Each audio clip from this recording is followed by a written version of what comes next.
கர்த்தர் ஏன் ஆபிரகாமை ஒரு பெரிய ஒரு நோக்கத்துக்காக தெரிந்து கொண்டார்? ஏன்னா, அவர் அந்த புதிய ஒரு தேசம், தேவனுடைய ராஜ்யம், தேவனுடைய ஜனங்கள், அவர்கள் இவன் மூலமாய் வர வேண்டும். அது மாத்திரம் அல்ல, அது மூலமாக மனுக்குலமே அதன் மூலமாக ஆவிக்குரிய விதத்தில தேவனுடைய எல்லா ஆசீர்வாதங்களையும் பெற வேண்டும் என்பதற்கு இந்த மனுஷனை தெரிந்து கொண்டார்.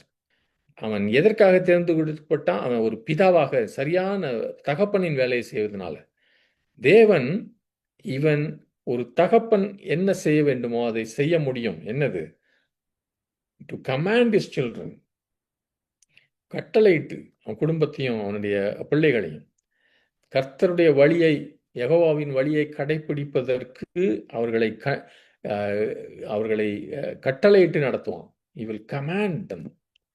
அது செய்வான் என்று ஆண்டவருக்கு ஒரு நம்பிக்கை இருந்ததனால்தான் அவனுக்கு இந்த ஆசீர்வாதத்தை, அந்த வாக்குத்தத்தத்தை கொடுத்து ஆசீர்வாதத்தை கொண்டு வந்தார்.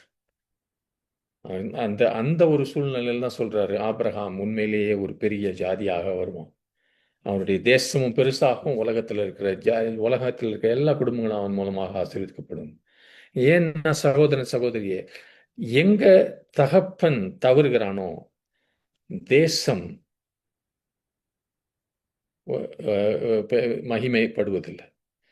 தகப்பன் ஒழுங்கா இருந்தா தேசமும் மகிமைப்படும். Fathers who make a nation great. ஆமென். ஆனால் தகப்பர்கள் தவறி விடும்போது என்ன ஆகுதுன்னு பார்த்தீங்கன்னா, வேதத்தில் ரொம்ப ரொம்ப ரொம்ப பிராக்டிக்கலா சொல்லியிருக்குது. என்ன என்ன ஆகுது? ஒரு தகப்பன் நம்ம பார்த்தோம், தீர்க்கதரிசியா இருக்கணும், ஆசாரியனா இருக்கணும், ராஜாவா இருக்கணும். மல்கியா 2:7 அப்படி போட்டிருக்கு. ஆசாரியன் உதடுகள் அறிவை காத்துக்கொள்ள வேண்டும், அவனுடைய வாயிலிருந்து மனிதர் அறிவுறுத்தலை நாடிக்கொள்ள வேண்டும் என்று. அப்படின்னா வாயிலிருந்து நமக்கு தேவனுடைய வசனத்தை குறித்த அறிவும் அதை பேசுவதும் வரணும். அந்த ஆசாரியனுடைய வாயில எப்பொழுதும் அறிவு இருக்கணும்.